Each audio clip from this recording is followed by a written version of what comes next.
আউযু বিল্লাহি মিনাশ শাইতানির রাজিম। বিসমিল্লাহির রহমানির রহিম। আসসালামু আলাইকুম। স্বাগতম আপনাদের আজকের নতুন পর্বের সাথে। তাহলে চলুন শুরু করা যাক। এক মৌলানা এক বৃদ্ধাকে চরকায় সুতা কাটতে দেখে বললেন, বুড়ি, সারা জীবন কি শুধু চরকা ঘোরাতে রইলে, নাকি খোদাকেও জানার জন্য কিছু করলে? বৃদ্ধা উত্তর দিল, বেটা, এই চরকার মধ্যে আমি খোদাকে জানতে পেরেছি। মৌলানা সাহেব বললেন, কি আশ্চর্য, তাহলে বলেন তো আল্লাহ মওজুদ আছে কিনা? বুড়ি বলল, প্রতিটি মুহূর্তে, রাত দিন, সবসময় আল্লাহ মওজুদ আছেন। মৌলানা সাহেব জিজ্ঞাসা করলেন, এটা কিভাবে? তখন বৃদ্ধা বললেন, যতক্ষণ পর্যন্ত আমি এই চরকাকে চালাই ততক্ষণ পর্যন্ত এটা চলতে থাকে। যখন এটাকে আমি ছেড়ে দিই তখন এটা সেই অবস্থাতেই থেমে যায়। তাই যদি এই ছোট চরকা চালানোর জন্য সবসময় চালকের প্রয়োজন হয়, তাহলে আসমান, জমিন, চাঁদ, সূর্য এর মতো বিশাল চরকাগুলো চালানোর জন্য অবশ্যই চালকের প্রয়োজন। অতএব যেভাবে আমার সামান্য কাঠের চরকার জন্য চালকের প্রয়োজন, সেরকম আসমান জমিনের মতো বিশাল চরকায়ও চালকের প্রয়োজন।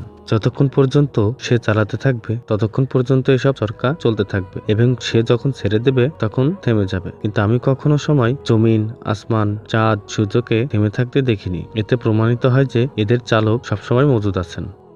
মৌলানা সাহেব পুনরায় জিজ্ঞাসা করলেন, আচ্ছা বলুন দেখি, আসমান জমিনের চালক একজন কি দুজন? বৃদ্ধা জবাবে বললেন, একজন, এবং এর প্রমাণও আমার এই চরকা। কেননা যখন আমি এই চরকাকে আমার মর্জি মোতাবেক যেদিকে চালনা করি, তখন আমারই মতো সেদিকে চলে। যদি অন্য আরেকজন চালক হতো, তাহলে সে হয়তো আমার সাহায্যকারী হয়ে আমার মর্জি মতো চালাতো। তখন চরকার গতি বৃদ্ধি পেয়ে স্বাভাবিক গতির মধ্যে তরতাম্য সৃষ্টি হয়ে উৎপাদনে ব্যাঘাত হতো। আর সে যদি আমার মর্জিরও বিপরীত এবং আমার চালানোর উল্টো দিকে চালাতো, তাহলে এ চরকা হয়তো থেমে যেত অথবা ভেঙে যেত। কিন্তু এরকম হয়নি, কেননা আমি ছাড়া এটা অন্য কেউ চালায় নাই। অনুরূপ আসমান জমিনের যদি দ্বিতীয় কোনো চালক থাকতো, তাহলে নিশ্চয়ই আসমানি চরকার গতি বৃদ্ধি পেয়ে রাত দিনের গতিবিধির মধ্যে তরতাম্য এসে যেত অথবা থেমে যেত বা ভেঙে যেত। যখন এমনটা হয়নি, তাহলে নিশ্চয়ই মনে রাখতে হবে আসমান জমিনের চরকার চালক একজনই। দুনিয়ার প্রতিটি জিনিস স্বীয় সৃষ্টিকর্তার অস্তিত্ব ও একত্বের সাক্ষী, কিন্তু এটা উপলব্ধি করার জন্য